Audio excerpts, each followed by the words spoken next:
நம்ம 1/4 kilo curvature சாக்லேட்ஸில் எப்படி brownies வந்து பர்ஃபெக்டாக பண்ணுறதுன்னு தான் பார்க்க போகிறோம். இது வந்து 1/4 கிலோவுக்கான ரெசிபி. எவ்வளோ ஃபஜ்ஜியாக எவ்வளோ சூப்பராக இருக்குது பாருங்கள். நான் வந்து வேன் ஹுட்டனுங்கிற பிராண்டை தான் யூஸ் பண்ணியிருக்கேன். இதில் வந்து 75 கிராம் சாக்லேட்ஸ் எடுத்திருக்கேன். இதில் வந்து பாதிக்கு பாதி டார்க் சாக்லேட்டும் பாதி மில்க் சாக்லேட்டும் ஆட் பண்ணியிருக்கேன். சரிங்களா?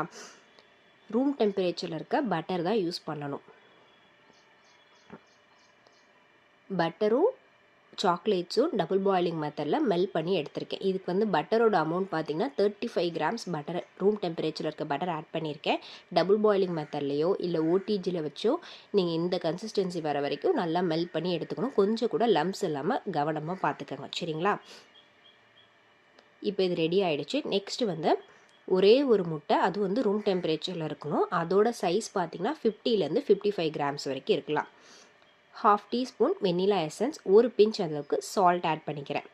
இதை நல்லா பீட் பண்ணிக்கிறேன். இந்த ப்ரௌனீஸ்க்கு நான் விஸ்க் மட்டும்தான் யூஸ் பண்ண போகிறேன். பீட்டர்லாம் யூஸ் பண்ணுறதில்ல. ஸோ இதனால வந்து நம்ம பீட்டர் இல்லாமையும் இந்த ப்ரௌனி பண்ணலாம். சரிங்களா? 75 கிராம் சுகர். நான் இதில் வந்து பாதி அமௌண்ட் 50-50 ரேஷியோவில் ஒயிட் சுகரும் ப்ரௌன் சுகரும் நல்லா பொடிச்சு எடுத்திருக்கேன். நீங்கள் ஃபுல்லாக ஒயிட் சுகர் யூஸ் பண்ணியும் பண்ணலாம், உங்கள் விருப்பம் தான். இப்போ அது நல்லா மிக்ஸ் ஆனதுக்கப்புறம் நம்மளோட சாக்லேட் மிக்ஸை ஆட் பண்ணிக்கிறோம். மெல்ட் பண்ணி வச்சுருந்தாலும் அந்த சாக்லேட் கர்வேச்சர் சாக்லேட்ஸ், அந்த சாக்லேட்ஸ் ஆட் பண்ணியிருக்கேன். எதுக்காக பாதிக்கு பாதி நான் எடுத்தேன்னா அந்த சாக்லேட்ஸ், ஏன்னா டார்க் சாக்லேட்டுங்கிறது பியூருங்கிறது கர்வேச்சர் சாக்லேட்ஸில், ஸோ அது கொஞ்சம் கசப்பாக இருக்கும். அந்த கசப்பு தன்மையை வந்து போக்குறதுக்காக தான் நான் வந்து லைட்டாக மில்க் காம்பவுண்டும் 50-50 ரேஷியோவில் dark and milk compound add பண்ணியிருக்கேன்.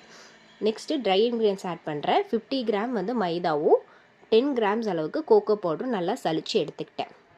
இதை வந்து கட் அண்ட் ஃபோல்ட் மெத்தடில் ஜென்டலாக மிக்ஸ் பண்ணுறேன். ஓவராக மிக்ஸ் பண்ணால் ப்ரௌனி வந்து ஹார்ட் ஆயிரும். ஸோ நல்லா சலிச்சுட்டு நீங்கள் இந்த cut and fold method use பண்ணி நல்லா மிக்ஸ் பண்ணுங்கள். நான் வீடியோவில் வந்து ரொம்ப ஃபாஸ்ட்டாக வச்சுருக்கேன். ஸோ ஜென்டலாக மிக்ஸ் பண்ண ஓவர் மிக்ஸ் பண்ணிடக்கூடாது. லாஸ்ட்டாக நம்ம பேட்டர் கன்சிஸ்டன்சி இப்படி தான் இருக்கும். 180 டிகிரியில் 10 மினிட்ஸ் ப்ரீ ஹீட் பண்ணிவிட்டு 20லேருந்து 25 மினிட்ஸ் வச்சு எடுத்திங்கன்னா இந்த மாதிரி சூப்பரான நம்மளுக்கு கர்வேச்சர் சாக்லேட்ஸில் 1/4 கிலோ ப்ரௌனி ரெசிபி ஈஸியாக கிடச்சிரும். ப்ரௌனிஸ் கிளாஸ் வந்து ஜஸ்ட் 300 ருபீஸ்க்கு நம்ம கண்டக்ட் பண்ணுறோம். ஸோ மேலே தெரியுற வாட்ஸ்அப் நம்பருக்கு டீட்டெயில்ஸ் வேணும்னா கேட்டுக்கோங்க. Tea cake class, cookie class, இது மாதிரி எல்லா கிளாஸுமே கண்டக்ட் பண்ணுறோம்.